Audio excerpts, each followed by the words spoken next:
नमस्कार. नर्मदे हर. माझी नर्मदा परिक्रमा .blogspot.com या संकेतस्थळाच्या यूट्यूब चॅनलवर आपल्या सगळ्यांचं स्वागत. लेखांक 43. दद्दा घाटचा साधू, घुनसोर आणि त्रिशूलभेद घाटचे अद्भुत सौंदर्य. ग्वारीघाटच्या समोरचा घाट सोडला आणि किनाऱ्याचा मार्ग पकडला. नर्मदेचं निळशार पाणी अखंड साथ करत होतं. अधूनमधून एखादं छोटंसं होडकं फक्त दिसायचं. बाकी परिसर हळूहळू निर्मनुष्य होत गेला. मोठ्या शहराजवळ नर्मदेकाठी थोडीफार गर्दी आढळते. एरवी नर्मदा बऱ्यापैकी निर्मनुष्यच असते. जबलपूर शहराची हद्द संपल्यावर शेती सुरू झाली. परंतु मोठे शहर जवळ असल्यावर लोक धान्याची शेती न करता ताबडतोब उत्पन्न देणारा भाजीपाला अधिक लावतात, तसे इथे आढळले. नर्मदेच्या काठाने दुतर्फा भरपूर भाजीपाला लावला होता आणि या भाजीपाल्याच्या पाण्याचे प्रमाण त्याला अधिक लागत असल्यामुळं शेतामध्ये सतत पाणी सोडण्याचा परिणाम म्हणून सर्वत्र प्रचंड चिखल माजला होता. आपण बघू शकताय नर्मदा नदी वाहते उजवीकडून डावीकडं आणि तिच्या काठावरचा भाजीपाला आणि त्या भाजीपाल्यामुळे झालेला चिखल कसा असतो हे अगदी जबलपूरच्या त्याच मार्गावरची ही छायाचित्र आहेत. उजवीकडे होणारी नर्मदा मैया आणि अशा प्रसंगी चुकून माकून देखील नर्मदेच्या बाजूला तुम्ही घसरलात तर नर्मदा अर्पणमस्तू होण्यापासून तुम्हाला कोणीही वाचू शकत नाही. अगदी नर्मदा मैयासुद्धा नाही, इतका चिखल असतो. ग्वारी घाटाच्या पुढे काही अंतर चालल्यावर तिलवाडा अथवा तिलवारा नावाचा घाट लागतो. इथे 2 पूल आहेत, एक नवा आणि एक जुना. नव्या जोडपुलामधून मी काल ज्याच्या काठावरून चाललो तो बर्गी डावा कालवा नर्मदा नदीला ओलांडून उत्तर तटाला जातो.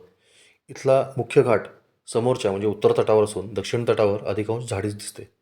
या संपूर्ण परिसरामध्ये जबलपूरच्या धनिकांचे मोठे मोठे बंगले, प्रासाद, राजमहाल असे आहेत आणि त्याच्या कुंपणामुळं काठावरून चालणं थोडंसं जिकीर जाऊन जातं. जुना पूल आपल्याला दिसतो तिलवारा घाटाचा आणि हा पूल सध्या वाहतुकीसाठी वापरत नसून याचा सध्या सेल्फी पॉईंट झाला आहे. नवा जोडपूल दिसतोय ज्याच्यातनं बर्गी डावा कालवा नर्मदेला ओलांडून पलीकडे गेला आहे एका ॲक्वाडक्टमधनं. तिलवारा घाटावर देखील ग्वारी घाटासारखीच नर्मदेची सुंदर अशी आरती होते आणि ती बघण्यासाठी पुलावरती गर्दी असते. दोन्ही पूल आपल्याला दिसतात एकाच चित्रात. इथे घाना नावाच्या गावामध्ये नीमकरोली बाबांच्या नावाने दद्दा घाट नावाचा एक घाट काँग्रेसच्या एका आमदाराने बांधलेला आहे. त्याचं प्रवेशद्वार आपण बघतोय. बाबा नीमकरोली आश्रम जबलपूर असं नाव आहे. संजय यादव असं या काँग्रेस आमदारांचं नाव. त्यांनी बांधलेला हा बाबांचा आश्रम आपण बघू शकता. नकाशामध्ये लाल रंगाचा जो पॉइंटर आहे ते त्या संजय यादवांचं घर राजमहाल, त्याच्या शेजारी बांधलेला दद्दा घाट आश्रम आणि खाली दद्दा घाट बांधला आहे. इथे आश्रमामध्ये नीमकरोली बाबांची खूप सुंदर अशी मूर्ती आहे. त्यांच्या पादुका या चल असून रोज स्नानासाठी नर्मदेमध्ये नेल्या जातात. आतमध्ये सुंदर असा मारुती आहे. त्यांच्या मूर्तीला रोज वेगळे साज केले जातात. बाबांच्या विविध भावमुद्रा, हनुमानजी आणि मुख्य गाभारा हे आपल्याला चित्रात दिसतं आहे. त्या आश्रमामध्ये काही कार्यकर्ते गप्पा मारत बसले होते. परिक्रमावासींची फारशी सेवा इथं केली जात नसावी असं मला जाणवलं. दर्शनासाठी आलेल्या एका माणसाने पेढ्यांचा पुडा आणि 100 रुपये हातात ठेवले. पेढे मी तिथंच वाटून टाकले आणि खाली घाटावर आलो. हा घाट खाजगी असून इथं जायला परवानगी नाही असे लोक सांगत असत, परंतु मी गेलो. समोर गिरजादेवीज ब्लेस्ड होम नावाचे अतिभव्य घर होते. वरून खाली उतरण्यापूर्वी मी परिसराची पाहणी करत असे. तीव्र उतार होता. समोर नर्मदा नदी वाहत होती. उजव्या हाताला थोडंसं वाळवंट होतं आणि डाव्या हाताला शेती सुरू होत होती. आता शेतीचा मार्ग पकडायचा आणि पुढे चालायला लागायचे असं ठरवून मी शेताकडे निघालो. इतक्यात शेतामध्ये गुडघ्यामध्ये डोकं घालून बसलेला एक तरुण साधू माझ्या दिशेने धावत येतोय असं मला दिसलं. साधू मला थांबा थांबा असे विनवत होता आणि मला मात्र पुढे जायची घाई झाली होती, कारण लवकरच अंधार पडणार होता. अखेर साधूने मला गाठलेच आणि कृपा करून माझ्या कुटीमध्ये चला असे तो म्हणू लागला. गुणसागर दास नावाचा हा साधू तरुण साधू होता. नर्मदेकाठी एक छोटीशी झोपडी बांधून साधना करत राहत होता. मला पुढे जाणं आवश्यक आहे हे सांगितल्यावर त्याने सांगितले की तो सकाळपासून इथं बसला आहे आणि मी या मार्गावरून जाणारा पहिला परिक्रमावासी आहे, त्यामुळं मी त्याच्या कुटीमध्ये येणं अतिशय आवश्यक आहे. मला काही कळेना तेव्हा त्याने अधिक उलगडा करून सांगितले. त्याला नर्मदा मातेनं असा दृष्टांत दिला होता की उद्या एक परिक्रमावासी तुझ्यासाठी काहीतरी घेऊन येणार आहे आणि तुला खरा साधू बनवणार आहे. बोलत बोलत झोपडीमध्ये आम्ही गेलो. आतमध्ये एक वयोवृद्ध माताजी संन्यासिनी जप करत बसल्या होत्या. मी त्यांच्या पाया पडलो. साधूची साधनेची जागा होती, तिथे त्याने मला बसवले. त्याच्याकडे अनेक देवतांचे फोटो होते. त्यात रामदास स्वामींचा देखील फोटो मला दिसला, परंतु त्यांच्याबद्दल त्याला काहीच माहिती नव्हते. त्यामुळे मी त्याला समर्थ रामदास स्वामी यांची थोडक्यात माहिती दिली. हा फोटो त्याला कुठेतरी सापडला आणि त्यातून खूप ऊर्जा जाणवली, म्हणून त्याने नित्यपूजेमध्ये तो ठेवला होता. मला त्याने पुन्हा काहीतरी द्या असे मागितले. माझ्याकडे त्याला देण्यासारखे काहीच नव्हते. मी विचार करून पाहिला. माझ्याकडे काय काय आहे याची यादी मी मनातल्या मनात करू लागलो. 2 वस्त्र, 2 ब्लँकेट, 1 झोळी, 1 काठी, 1 कमंडलू, 2 हातमोजे, 2 पायमोजे, थर्मलचा अपर, पायातले बूट, 2 लंगोट्या, पूजेचं साहित्य, भगवद्गीता, स्तोत्रसंग्रहाचं पुस्तक, झोपण्याची मॅट, गमछा, बॅटरी, ताटवाटी, भांडं, सुईदोरा. बापरे! बघता बघता मी बराच संसार गोळा केला आहे असं माझ्याच लक्षात आलं. तो पुन्हा म्हणाला, असे होणे शक्य नाही. नर्मदा माता मला सांगून गेले, म्हणजे तुमच्याकडे नक्की काहीतरी आहे. इतक्यात माझ्या डोक्यात प्रकाश पडला. चिमटा. नर्मदा मातेनं मला सिद्धघाटावर दिलेला चिमटा ही अशी एकमेव गोष्ट होती की जी गेल्या 10 दिवसात मी वापरलीच नव्हती. फक्त सोबत बाळगत होतो. मी तो पिशवीतून बाहेर काढताच त्याने पटकन त्याच्यावर झडप घातली आणि म्हणाला, हीच ती गोष्ट, हीच ती गोष्ट. चिमटा घेऊन तो धावतच झोपडीच्या बाहेर गेला आणि नर्मदेच्या काठावर नाचू लागला. आनंदाचे अश्रू त्याच्या डोळ्यातनं उघळत होते. क्षणभर माझ्या मनात चलबिचल झाली. अरे, हा चिमटा तर नर्मदेनं मला दिला आहे, मग मी तो ह्याला का द्यावा?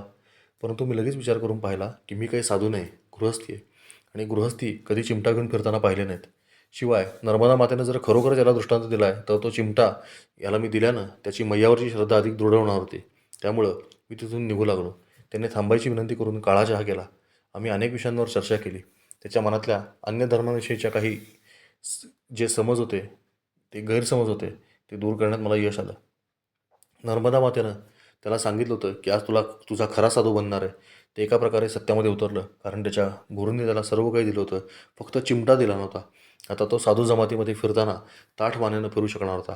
माझ्या हातावर त्याने 10 रुपये दक्षिणा ठेवली. मी त्याला नर्मदे हर केले. पुढे शेतात एका मुलीला मी माझ्याजवळ साठलेली सर्व दक्षिणा देऊन टाकली. पुन्हा एकदा किनारा पकडला. नर्मदा परिक्रमा तुम्हाला हेच तर शिकवते की कोणी काही जरी दिलं तरी ते आनंदानं स्वीकार करा. कुणी काही मागितलं तर आनंदाने त्याग करा. तुम्ही सोबत काही आणलेलं नाही आणि सोबत काही नेणार नाही. तुमच्याकडे जे काही आहे त्याच्या दानातून आनंद मिळवा. तो चिमटा दिल्यानं माझं ओझं खूप कमी झालं. जड पोलादाच्या त्या चिमट्याचं भौतिक वजन तर होतंच, पण तो सोबत बाळगताना साधू काय म्हणतील किंवा या चिमट्यामुळे आपल्याला साधुत्व स्वीकारून सर्वसंग परित्याग करून निघून तर जावे लागणार नाही ना, याचे एक मानसिक दडपण देखील होते. ते देखील क्षणात निघून गेलं. मला सरदारजीनं दिलेलं जे कडं होतं ते देखील त्या साधूला चिमट्याच्या 2-3 कड्यांमध्ये अडकून देऊन टाकलं. घाना गावाच्या पुढे आल्यावर एक सुंदर असं शिवमंदिर लागतं, ज्याचा कळस मला खूप आवडला. खूप दूरवरून तुम्हाला ही पिंड दिसते. शेतामध्ये घातलेली अशी काटेरी कुंपणं पार करत पुढं चालत राहिलो. ही कुंपणं फार त्रासदायक आहेत, तुम्ही बघू शकता. ही पार करताना अवघड असतं. मध्ये अचानक अशा नद्या आडव्या येतात. त्या गुडघाभर पाण्यात किंवा कमरेभर पाण्यात उतरून पार करून टाकायच्या. अशा प्रसंगी जर तुम्हाला शेतकऱ्यांची बोलणी खायची नसतील तर त्यापेक्षा खालून जायचं. मार्ग थोडासा कठीण दिसतो, परंतु निश्चितपणे मार्ग सापडतो. नर्मदा वळताना रस्ता बुडवून वाहते आणि विरुद्ध बाजूला भरपूर वाळू साठलेली असते. दोन्हीकडून चालणं कठीण असतं, परंतु अशक्य मात्र नसतं. जसजसा अंधार पडू लागला तसतशी पायांची गती वाढवली. जवळपास गाव असल्याची खूण म्हणजे असा एखादा सांडपाण्याचा नाला नर्मदेला मिळताना दिसतो. त्याच्यामध्ये पाय ठेवूनच तुम्हाला तो पार करावा लागतो. इथे घुनसोर नावाचं एक गाव मला लागलं. काल आपण पार केलेलं जे गाव आहे ते घनसोर होतं आणि हे घुनसोर. एकसारख्या नावाची अनेक गावं नर्मदा खंडामध्ये सर्रास आढळतात. इथे ग्रामस्थांनी मला हनुमान मंदिरामध्ये राहण्याची विनंती केली. मला मंदिरात सोडून गावकरी निघून गेले. मंदिरामध्ये एक तेजस्वी गोरापान साधू भागवत वाचत बसला होता. त्याने 3 वर्ष 3 महिने 13 दिवसाची परिक्रमा पूर्ण केली होती. मारुती मंदिराच्या आत एक छोटीशी खोली होती, तिथे आसन लावले. समोर असलेल्या हातपंपावर स्नान केले. इतक्यात मोटरसायकलवर एक तरुण मला शोधत आला. छोट्या गावामध्ये बातम्या लगेच पसरतात. गावातील मंदिरात कोणतरी परिक्रमा असे आला हे लक्षात आल्यावर मला घरी भोजनाचं आमंत्रण देण्यात आलं होतं. याचं नाव बिरू यादव असं होतं. माझ्या एका मित्रासारखा हा तंतोतंत दिसायचा. मला गंमत वाटली. बोलण्याची ढब, चालण्याची ढब, हसण्याची ढब, दिसण्याची पद्धत सर्व एकसारखं. नर्मदेकाठी असे एकसारखे दिसणारे अनेक लोक मला भेटले. असो, आरती पूजा करून त्याच्या घरी गेलो. श्रीमंत कुटुंब होतं. आईवडील करोनामध्ये ढगाला हात लावून खाली आले होते. 2 बहिणी होत्या, त्यांची मुलं होती. मुलांना मी चित्र काढून दिली. त्यांना मोबाईल आणि टी व्हीपासून दूर कसं ठेवता येईल या विषयावर दोघी बहिणींना सप्रयोग मार्गदर्शन केलं. सुंदर असं घरगुती भोजन झाल्यावर बिरू यादव त्याच्या आयुष्यातल्या काही समस्या होत्या त्या विषयावर तासभर बंद खोलीमध्ये माझ्याशी बसून त्याने चर्चा केली आणि माताजींनी दिलेलं फरसाण पोहे घेऊन परत आश्रमामध्ये आलो. बिरू यादवला माझा स्वभाव आवडला आणि त्याने मला सांगितले की तुमची परिक्रमा जबलपूरलाच पूर्ण होईल, तेव्हा मला फक्त एक फोन करा, मी तुमची कन्याभोजनाची सर्व व्यवस्था करणार. दुर्दैवाने तसा काही योग पुढे आला नाही, परंतु बिरू यादव हा व्यक्ती माझ्या चांगल्या स्मरणात राहिला. त्या रात्री त्या आश्रमामध्ये एक गांजाडा बघत आला आणि बराच वेळ त्यानं साधूशी मोठ्या आवाजात गप्पा मारत मारल्या. त्या गप्पांमुळं माझी झोप काही झाली नाही. पहाटे 3:30-4 वाजता डोळा लागणार इतक्यात भजन करणारी काही मंडळी आली आणि त्यांनी संपूर्ण गावामध्ये प्रभात फेरी सुरू केली. टाळ, ढोलकी, शंख, झांजा अशी वाद्य घेऊन रामनामाचा गजर करत रोज पहाटे ते प्रभात फेरी काढायचे. त्यांचा या प्रभात फेरीमुळं संपूर्ण गाव पहाटेच्या रामप्रहरी जागा होत असे. ही संकल्पना मला फार आवडली. मी थोडा अंतर त्यांच्याबरोबर चाललो देखील. पुढे अनेक गावामध्ये मला अशा प्रभात फेऱ्या दिसल्या. ही परंपरा आपल्या महाराष्ट्रातून अस्तंगत झालेली दिसते. ती या लोकांनी जिवंत ठेवलेली आहे. मी हातपंपावर गरमागरम भूजलाने पुन्हा एकदा स्नान करून घेतले. परत मारुती मंदिरात आल्यावर या लोकांनी माझ्या हस्ते आरती करून घेतली. पूजा वगैरे आटोपून मी भल्या पहाटे पुढे निघालो. आता नर्मदेचा अतिशय सुंदर असा किनारा मला दिसू लागला. इथून खरं तर डांबरी मार्ग होता, परंतु तो टाळून मी काठावरचाच मार्ग पत्करला आणि तो माझा निर्णय अतिशय योग्य ठरला. हिरवंगार गवत संपून आता विविध रंगाचे दगड दिसू लागले. चित्रविचित्र आकारांचे हे खडक पायाला टोचणारे होते आणि चालण्यासाठी अत्यंत घातक होते. त्यामुळे प्रत्येक पाऊल लक्षपूर्वक टाकावे लागायचे. आपण बघू शकताय की गवताचा प्रदेश संपून खडकाळ किनारा सुरू होतो. ती ही जागा आहे. खडकाचा एक फायदा असा आहे की तुम्हाला अगदी काठाकाठाने चालता येतं. या भागातलं नर्मदेचं जल अतिशय शुद्ध आणि पवित्र आहे. तुम्हाला अगदी तळसुद्धा दिसतो. कित्येक किलोमीटर चालताना तुम्हाला एकही मनुष्य इथं आढळत नाही. काठावरच्या दगडांचे विविध प्रकार, आकार, रंग बघायला मिळतात. ते बघणं हे खूप आनंददायी असतं. मध्ये एक छोटंसं मंदिर लागलं. अशी खूप छोटेखानी मंदिरं, पूजास्थानं नर्मदेकाठी आहेत. इथं बसून स्थानदेवतेचं दर्शन करावं, ध्यान करावं, ही प्रक्रिया खूप आनंदाची असते. काठावरून चालताना कधी कधी दगडांवरून उड्या मारत चालावं लागतं. नर्मदेचा मुख्य प्रवाह आपल्याकडून ओलांडला जाणार नाही एवढी काळजी फक्त घ्यायची. या भागातून चालणं हा अतिशय सुखद अनुभव होता. विविध रंगाचे रंगीबेरंगी खडक, शिवलिंग इथं सापडत होती. समोर मोठे विद्युत मनोरे, विजेचा प्रवाह नर्मदेच्या इकडून तिकडे घेऊन जात होते. पुढे अचानक नर्मदेचं पात्र रुंद झालं आणि अतिशय शांतपणे आवाज न करता 10 फूट खोल खाली झेपावताना दिसलं. हाच नर्मदेवरील जगप्रसिद्ध घुघुवा धबधबा होता. हे मला नंतर समोरच्या तटावर पोचल्यावर कळले. हे दृश्य फारच नयन मनोहर होते. वरील चित्राच्या समोरच्या तटावरून मी चाललोय. नर्मदा अचानक खाली गेलेली आपल्याला दिसते इथे. पुढे इतका मोठा धबधबा, तर अलीकडं पाणी इतकं शांत, नितळ, निर्मळ, सगळंच अद्भुत. याच परिसरातली काही दृश्य आपण बघतोय. हे ठिकाण बघण्यासाठी पर्यटकांची गर्दी असते, परंतु मी गेलो तेव्हा तिथं कोणीच नव्हतं. आपण जर बघितलं आपल्या परिक्रमेचा जो पहिला लेख आहे त्याच्यामध्ये परिक्रमावासी काठावरती उभे आहेत. या गोवा धबधब्याचा असा एक फोटो आहे.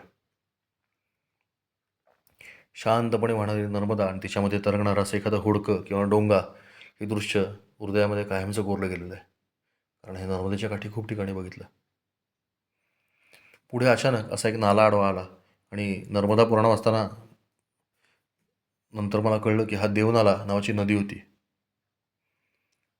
नर्मदेचं पात्र अचानक 3 मोठ्या शाखांमध्ये विभागलं गेलं. हेच ते पुराणप्रसिद्ध तीर्थक्षेत्र त्रिशूलभेद. इथून नर्मदा अचानक उत्तर वाहिनी होऊन जाते. त्रिशूलभेद तीर्थाच्या ठिकाणी या मंदिराची निर्मिती केलेली आहे आणि हाच तो देवनाला शेजारी वाहतोय. त्या त्रिशूलभेद तीर्थामधल्या या देवता आपण बघतोय, जे अत्यंत पवित्र पौराणिक क्षेत्र आहे. आणि हा देवनाला जो आहे हा अतिशय पवित्र आहे आणि याच्यामध्ये स्नान करणं अतिशय पुण्यप्रद मानलं जातं. पण मलाही काही ठाऊक नव्हतं. पण नाल्याच्या चित्रात जे दिसणारा जो काठ आहे ना, त्या काठाने चालताना अचानक माझा पाय सटकला आणि संपूर्ण सामानासकट मी खाली घसरू लागलो. आता देवनाल्यामध्ये मी पडणार असं लक्षात आल्यावर मी पटकन पाठीवरची जोळी मोकळी केली आणि फेकून दिली आणि देवनाल्यामध्ये उडी मारली. मला हे अपघाती स्नान घडलं खरं, परंतु नंतर जेव्हा नर्मदा पुराण वाचलं तेव्हा त्या स्नानाचं महात्म्य माझ्या लक्षात आलं आणि आता खूप कृतकृत्य वाटतं की या छोट्या छोट्या घटनांवरून असं लक्षात येतं की आपण परिक्रमा करत नसतो, तर नर्मदा मैया आपल्याला तिच्या पद्धतीने परिक्रमा घडवत असते. नाहीतर हे त्रिशूलभेद तीर्थ आहे वगैरे मला काहीच माहिती नव्हतं. नर्मदा पुराणामध्ये असलेल्या या सगळ्या कथा पुढे एका स्वतंत्र प्रकरणामध्ये लिहायचा मानस आहे. त्यामुळे ज्यांना पुराणकथा ऐकण्यात रस आहे त्यांना ते एकत्रित वाचायला मिळेल. आपण बघू शकता हे त्रिशूलभेद तीर्थ, जे अतिशय पवित्र मानलं जातं आणि इथून नर्मदा उत्तरवाहिनी होत असल्यामुळं या भागाचं विशेष महात्म्य आहे. ही सूचीपूर्णी वनस्पती आपल्याला नर्मदेकाठी जागोजागी आढळते. जिच्यामुळं थोडीफार तरी गाळमाती साचून कठीण खडकामध्ये थोडंसं वाळवंट तयार व्हायला मदत झालेली आहे. ही परदेशी वनस्पती आहे आणि मध्य प्रदेश सरकारनं हिची जाणीवपूर्वक काठावरती लागवड केलेली आहे. याच्यामुळं पूर नियंत्रणाला मदत होते. चालताना मात्र ही वनस्पती फार तापदायक आहे, कारण हिच्या वाळलेल्या काड्या पायामध्ये खूप बेकार घुसतात. तिच्यामुळे हिच्या वनातून चालताना फार जपून चालायला लागतं. आता हळूहळू खडकांचा आकार मोठा होऊ लागला आणि एखादा मोठा पर्वत चढतो की काय असं वाटू लागलं. लवकरच एका जगप्रसिद्ध ठिकाणाचं दर्शन नर्मदामाई मला घडवणार होते. आजूबाजूला डोंगर आणि हे शांत रूप पाहून कोणालाही शंकासुद्धा येणार नाही की इथून पुढचं नर्मदेचं रूप किती भयानक आणि रौद्र असू शकेल. इथून पुढे नर्मदा अचानक 300 फूट खोल दरीमध्ये झेपावते आणि सुरू होतो जगप्रसिद्ध भेडाघाट. नर्मदे हर, नर्मदे हर.